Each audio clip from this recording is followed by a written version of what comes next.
ನಮಸ್ಕಾರ ಸ್ನೇಹಿತರೆ, ಲೋಕಸಭೆಯ ವಿಶೇಷ ಅಧಿವೇಶನ ಪ್ರಾರಂಭ ಆಗಿದೆ. ನಿಮ್ಗೆ ಗೊತ್ತಿದೆ, ಒಟ್ಟಿಗೆ 3 ದಿನದ ವಿಶೇಷ ಅಧಿವೇಶನವನ್ನು ಕರೆದಿದ್ದಾರೆ.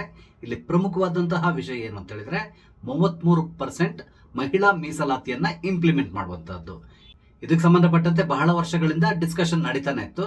ಮೋಸ್ಟ್ಲಿ ನನ್ಗೆ ಗೊತ್ತಿದ್ದಾಗ 1992ರಿಂದ ಕೂಡ 33% ಮಹಿಳಾ ಮೀಸಲಾತಿಯನ್ನು ಕೊಡಬೇಕು ಅನ್ನೋ ಒಂದು ಡಿಮಾಂಡ್ ಇದ್ದೇ ಇತ್ತು. ಆದ್ರೆ ಅದನ್ನ ಇಲ್ಲಿವರೆಗೂ ಕೂಡ ಇಂಪ್ಲಿಮೆಂಟ್ ಮಾಡಿಲ್ಲ. ಈ ಹಿಂದೆ ಕೂಡ ಅದನ್ನ ಜಾರಿಗೆ ತರಲಿಕ್ಕೆ ಪ್ರಯತ್ನಿಸಿದ್ರು, ಆದ್ರೆ ಬಹುಮತದ ಕೊರತೆಯಿಂದಾಗಿ ಅದು ಜಾರಿಗೆ ಬಂದಿಲ್ಲ. ಆದ್ರೆ ಈ ಬಾರಿ ಅದನ್ನ ಜಾರಿಗೆ ತರಲೇಬೇಕು ಅಂತ ಕೊಂಡು ಮೋದಿ ಸರ್ಕಾರ ಡಿಸೈಡ್ ಮಾಡಿದ ರೀತಿಯಲ್ಲಿ ಕಾಣಿಸ್ತದೆ. ಅದಕ್ಕಾಗಿ ಇವತ್ತಿಂದ 3 ದಿನದ ವಿಶೇಷ ಅಧಿವೇಶನವನ್ನ ಕರೆದಿದ್ದಾರೆ. ಇದ್ರ ಜೊತೆಗೆ ಡಿಲಿಮಿಟೇಷನ್ಗೆ ಸಂಬಂಧಪಟ್ಟಂತೆ ಕೂಡ ಡಿಸ್ಕಷನ್ ನಡೆಯುವಂತ ಸಾಧ್ಯತೆ ಇದೆ.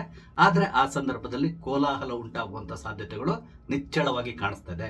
ಕಾರಣ ಏನು ಅಂತ ಹೇಳಿದ್ರೆ, ಒಂದ್ ವೇಳೆ ಕ್ಷೇತ್ರಗಳನ್ನ ಪುನರ್ ವಿಂಗಡಣೆ ಮಾಡಿದ್ರೆ ದಕ್ಷಿಣ ಭಾರತಕ್ಕೆ ಅನ್ಯಾಯ ಆಗ್ತದೆ, ಈ ರೀತಿಯಾದಂತ ಕೂಗು ಈಗ ಕೇಳಿ ಬರ್ತಾ ಇದೆ. ಇಲ್ಲಿ ಸರ್ಕಾರ ಯಾವ ರೀತಿ ಪ್ಲಾನ್ ಮಾಡ್ತಾ ಇದೆ ಅಂತ ಹೇಳಿದ್ರೆ 543 ಲೋಕಸಭಾ ಸ್ಥಾನಗಳಿದೆ.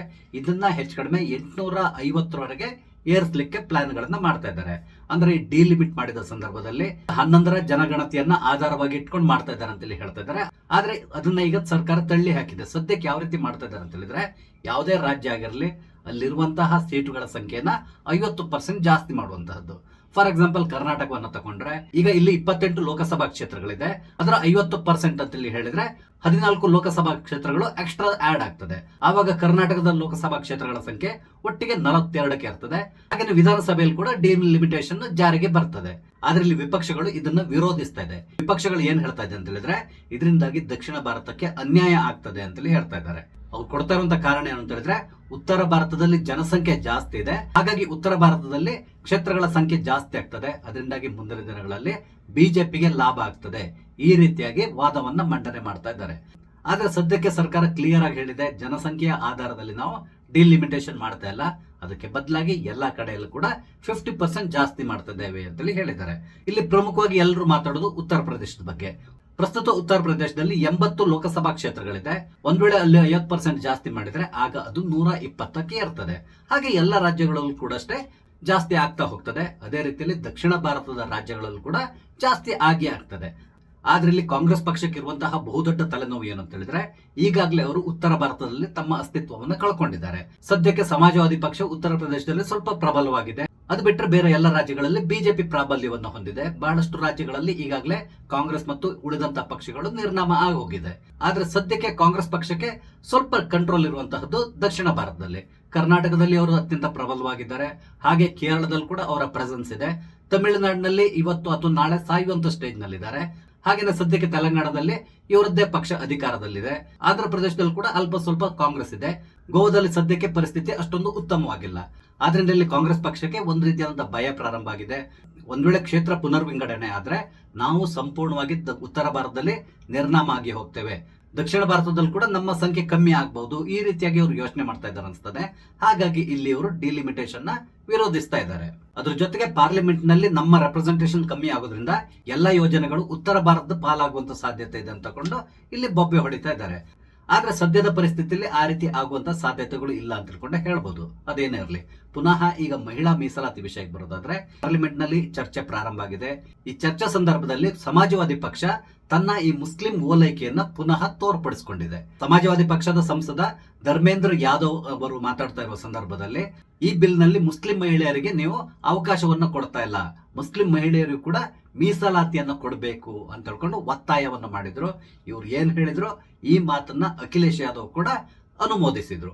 ಇವರಿಗೆ ಉತ್ತರ ಕೊಟ್ಟಂತಹ ಕಿರಣ್ ರಿಜಿಜು ಮತ್ತು ಅಮಿತ್ ಶಾ ಅವರು ತುಂಬಾ ಕ್ಲಿಯರ್ ಆಗಿ ಇವರಿಬ್ಬರಿಗೂ ಕೂಡ ಹೇಳಿದ್ರು. ಅದೇನು ಅಂತ ಹೇಳಿದ್ರೆ, ಸಂವಿಧಾನದಲ್ಲಿ ಎಲ್ಲಿಯೂ ಕೂಡ ಧರ್ಮ ಆಧಾರಿತವಾಗಿ ಯಾವುದೇ ರೀತಿಯಂತ ರಿಸರ್ವೇಶನ್ ಇಲ್ಲ. ಕೇವಲ ಮಹಿಳೆ, SC ST ಈ ರೀತಿ ರಿಸರ್ವೇಶನ್ ಇದೆ ಹೊರತು ಧರ್ಮದ ಆಧಾರದಲ್ಲಿ ಇವರಿಗೆ ಇಷ್ಟು ರಿಸರ್ವೇಶನ್, ಅವ್ರಿಗೆ ಇಷ್ಟು ರಿಸರ್ವೇಶನ್ ಅಂತ ಕೊಂಡು ಇಲ್ವೇ ಇಲ್ಲ. ಇದನ್ನ ತಿಳ್ಕೊಂಡು ಸ್ವಲ್ಪ ಮಾತಾಡಿ ಅಂತೇಳಿ ಹೇಳಿದ್ರು. ಹಾಗೇನೆ ಅಮಿತ್ ಶಾ ಅವರು ಇನ್ನೂ ಒಂದು ಹೆಜ್ಜೆ ಮುಂದೆ ಹೋಗಿ ನೇರವಾಗಿ ಸಮಾಜವಾದಿ ಪಕ್ಷದ ಅಖಿಲೇಶ್ ಯಾದವ್ ಅವರಿಗೆ ಟಕ್ಕರ್ನ ಕೂಡ ಕೊಟ್ಟರು. ಅಮಿತ್ ಶಾ ಅವ್ರಿಗೆ ಏನ್ ಹೇಳಿದ್ರು ಅಂತ ಹೇಳಿದ್ರೆ, ಬೇಕಿದ್ರೆ ಸಮಾಜವಾದಿ ಪಕ್ಷದವರು ಇಡೀ ಉತ್ತರ ಪ್ರದೇಶದಲ್ಲಿ ಎಲ್ಲಾ ಕ್ಷೇತ್ರಗಳಲ್ಲಿ ಮಹಿಳಾ ಮುಸ್ಲಿಂ ಅಭ್ಯರ್ಥಿಗಳನ್ನೇ ಕಣಕ್ಕಿಳಿಸ್ಲಿ, ನಮ್ದೇನು ಅಭ್ಯಂತರ ಇಲ್ಲ. ಆದ್ರೆ ಯಾವುದೇ ಕಾರಣಕ್ಕೆ ಮುಸ್ಲಿಮರಿಗೆ ಸಪರೇಟ್ ಆದಂತಹ ಯಾವುದೇ ರೀತಿಯಂತ ಮೀಸಲಾತಿ ಕೊಡ್ಲಿಕ್ಕೆ ಸಾಧ್ಯ ಇಲ್ಲ, ಅದು ಸಂವಿಧಾನ ವಿರೋಧಿ ಆಗಿದೆ ಅಂತಕೊಂಡು ಹೇಳಿದ್ರು. ಇಲ್ಲಿ ಒಂದ್ ಮಾತನ್ನ ಹೇಳಲಿಕ್ಕೆ ಇಷ್ಟಪಡ್ತೇನೆ, ಅದೇನಂತ ಹೇಳಿದ್ರೆ ಈ ಸಮಾಜವಾದಿ ಪಕ್ಷ ಇದೆಯಲ್ಲ, ಇದು ಮೊದ್ಲಿಂದನೂ ಕೂಡ ಅಷ್ಟೇ ಮುಸ್ಲಿಮರನ್ನ ಓಲೈಸ್ಕೊಂಡೇ ಬಂದಂತಹದ್ದು. ಈ ಪಕ್ಷಕ್ಕಿರುವಂತಹ ಅಡ್ಡ ಹೆಸರೇನು ಅಂತ ಹೇಳಿದ್ರೆ MY ಪಕ್ಷ ಅಂತೇಳಿ. MY ಅಂತ ಹೇಳಿದ್ರೆ ಮುಸ್ಲಿಮ್ಸ್ ಯಾದವ್ ಪಕ್ಷ ಅಂತಕೊಂಡು ಅವರು ಸಾಮಾನ್ಯವಾಗಿ ಟಿಕೆಟ್ ಕೊಡುವ ಸಂದರ್ಭದಲ್ಲಿ ಮುಸಲ್ಮಾನರಿಗೆ ಒಂದಿಷ್ಟು ಕೊಡ್ತಾರೆ, ಹಾಗೇನೆ ಉಳಿದಂತಹ ಟಿಕೆಟ್ ಗಳನ್ನ ಯಾದವರಿಗೆ ಕೊಟ್ಕೊಂಡು ಬರ್ತಾರೆ. ಈ ಬಾರಿ ಸ್ವಲ್ಪ ಬದಲಾವಣೆಯನ್ನು ಮಾಡಿಕೊಂಡಿದ್ದಾರೆ, ಮುಸಲ್ಮಾನರಿಗೆ ಕಮ್ಮಿ ಟಿಕೆಟ್ ಗಳನ್ನ ಕೊಟ್ಟು ಯಾದವರು ಮತ್ತು ಉಳಿದವರಿಗೆ ಜಾಸ್ತಿ ಟಿಕೆಟ್ ಗಳನ್ನ ಕೊಟ್ಟಿದ್ದಾರೆ. ಇದು ಸಮಾಜವಾದಿ ಪಕ್ಷದವರು ಮೊದಲಿಂದನೂ ನಡ್ಕೊಂಡು ಬರ್ತಾ ಇರುವಂತಹ ರೀತಿ. ಹಾಗಾಗಿ ಇಲ್ಲಿ ಕೂಡ ಅಷ್ಟೇ ಮುಸಲ್ಮಾನರನ್ನ ಓಲೈಸ್ಲಿಕ್ಕಾಗಿ ನೋಡಿ ನಾವು ನಿಮ್ಮ ಪರವಾಗಿ ಪಾರ್ಲಿಮೆಂಟ್ ನಲ್ಲಿ ನಿಂತ್ಕೊಂಡು ಮಾತಾಡಿದ್ವಿ. ಮುಸ್ಲಿಂ ಮಹಿಳೆಯರಿಗೆ ಈ 33% ನಲ್ಲಿ ಸಪರೇಟ್ ಆದಂತಹ ಮೀಸಲಾತಿಯನ್ನು ಕೊಡಬೇಕು ಅಂತಕೊಂಡು ನಾವು ನಿಮ್ಮ ಪರವಾಗಿ ವಾದ ಮಾಡಿದ್ವಿ. ಈ ರೀತಿಯಾಗಿ ಬಿಂಬಿಸಲಿಕ್ಕೆ ಈ ಮೂಲಕ ಪ್ರಯತ್ನಿಸಿದ ರೀತಿಯಲ್ಲಿ ಕಾಣಿಸ್ತಾ ಇದೆ.